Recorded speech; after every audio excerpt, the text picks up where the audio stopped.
But I know everybody knows you for the flames. So Oh, yeah. What was this, like? What's the story? Because you did tribal and the mini truck Yeah. stuff. How did you get into the flames? And you do it really fast. See, the flames, man, the first flame job I did, it was for a real good friend of mine. His mom still owns the truck, and it is freaking hideous, and she loves the shit out of it. The flames are like, wah, they look like shit, But I did it, and it was a learning curve, and I was like, that's not going to fly. I need to learn how to do these things.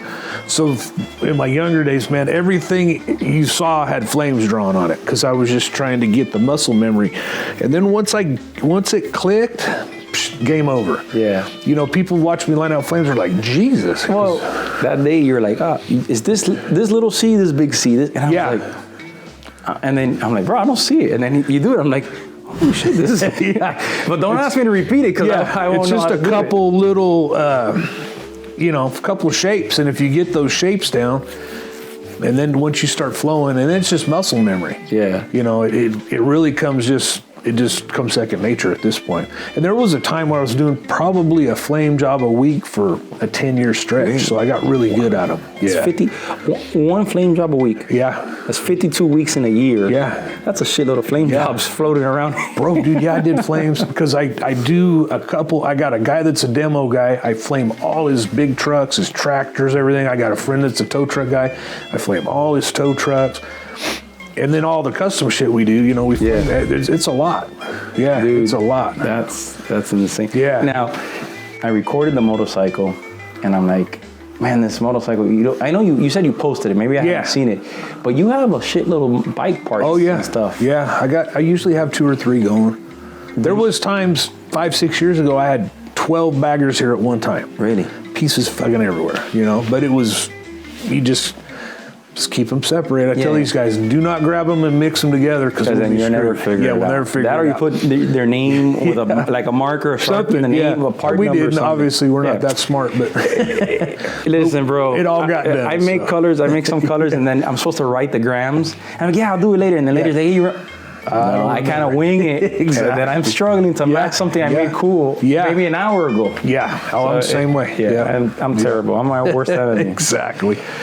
So, I know you've worked with a lot of big paint companies in your career. Yeah. So you were sponsored and you worked for Hot Hues you were working with DuPont. Yes. When DuPont was DuPont. Yes. And they had the Hot Hues. Yeah.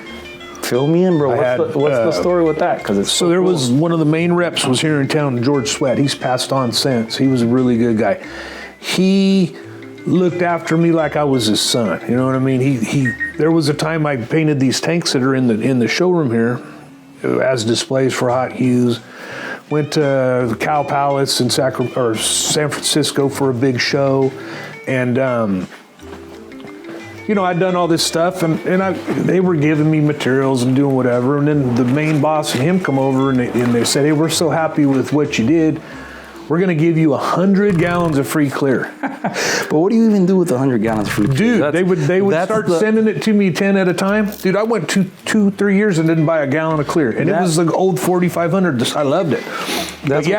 But I mean, imagine that, dude. That saves you a shit ton of money. How many years do you think, if you can remember, how many years did you work with DuPont? Because probably what was that time 10, frame? 12. It was during SEMA when I was really banging SEMA stuff out. So what do you think, what years were those? Like mid 90s? Early 2000. Oh, okay. Yeah. And I would do, there was one year I did 13, I built 3 complete dollar cars for Ford and Hyundai. Then I painted 10 other ones, and DuPont picked up every last bit of the material. Really? They took good care of me on stuff. Yeah, they really did. What's crazy is you've done, at your home, you've done a lot of concept cars. Oh, yeah. How many? Because you have the awards in your... Well, I did, so they were dollar cars. Sometimes they were... Dollar car because it's a concept, so they're only worth $1. Well, no, they're brand new cars. So why a dollar car? Well, that's what you buy them for from the manufacturer.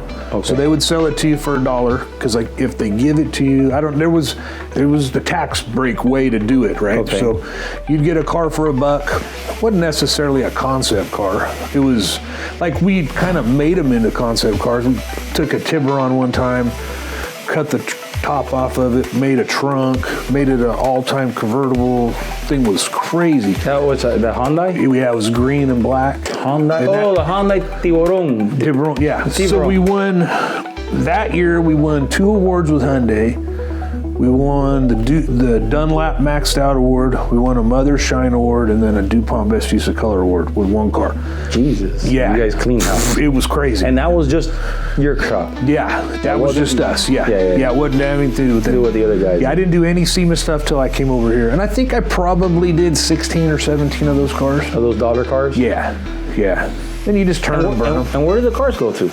Who owns the car after you? So did you buy? You bought the car. You get the car. Yeah. Okay, but you're under contract usually for 12 to 18 months. Okay. So if they want to come get it, take it to LA Auto Show, they call you. Hey, we're going to send transport. Understood. So you have to hold on to them so they can use marketing for it. And you got to keep a certain kind of insurance on it and everything. But my wife used to drive these brand new badass cars with no car payment for 10 years. So that was neat.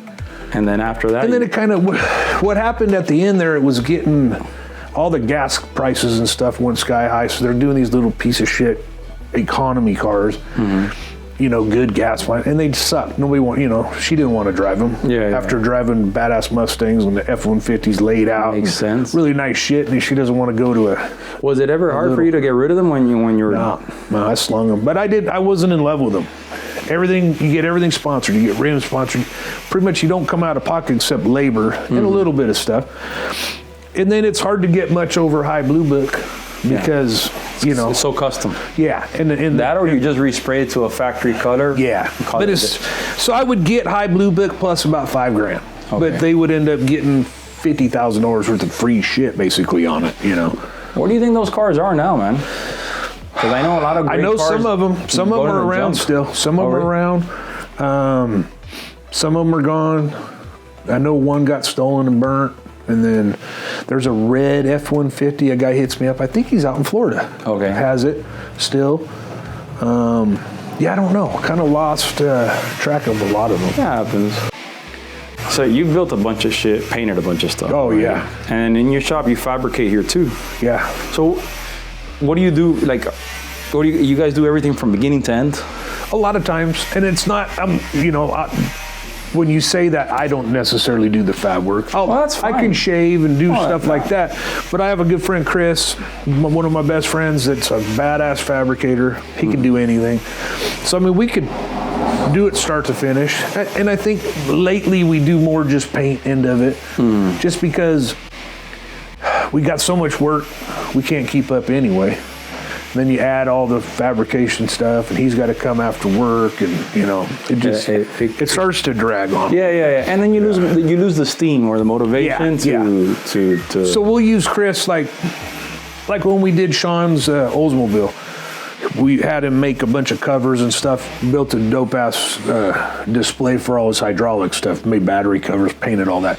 So Chris came in and made all that, and then we painted it. What year is that Oldsmobile? It's the one I saw. 60, yeah. It's a 60 Oldsmobile? Yeah. What was the one that he wanted to sit and watch you paint? Was it that? That was that one. Yeah, that was that one. Tell me that story. Or at least tell the viewers. So, Sean Phelps, custom color in Idaho. Me and him have been friends a long time. I met him through one of my neighbors. They were good friends, and he hit me up to paint a top on I think it was a 60 Impala wagon. So we did that. We just kind of became friends, and he's a painter too. And then he hit me up to paint that 60 Olds, and he's all, I'll give you the money you want, but I want to be able to come and help you and learn some shit. And yeah, come on, I'm not scared to teach people and help people do stuff. And shit, ever since, he's been banging them out. Yeah. He was doing good before he came out here. So would you say he was kind of like, would you say he's like your first technically apprentice in a way? I don't know that he was an apprentice necessarily. But he does. I do help him out. He does look up to you. And he has a very similar style. Yes, and I think that was kind of a bucket list thing for him to have me paint a car for him. Mm-hmm. And when he did it, he's like, "We're getting old, dog. You're gonna have to do it before one of us dies."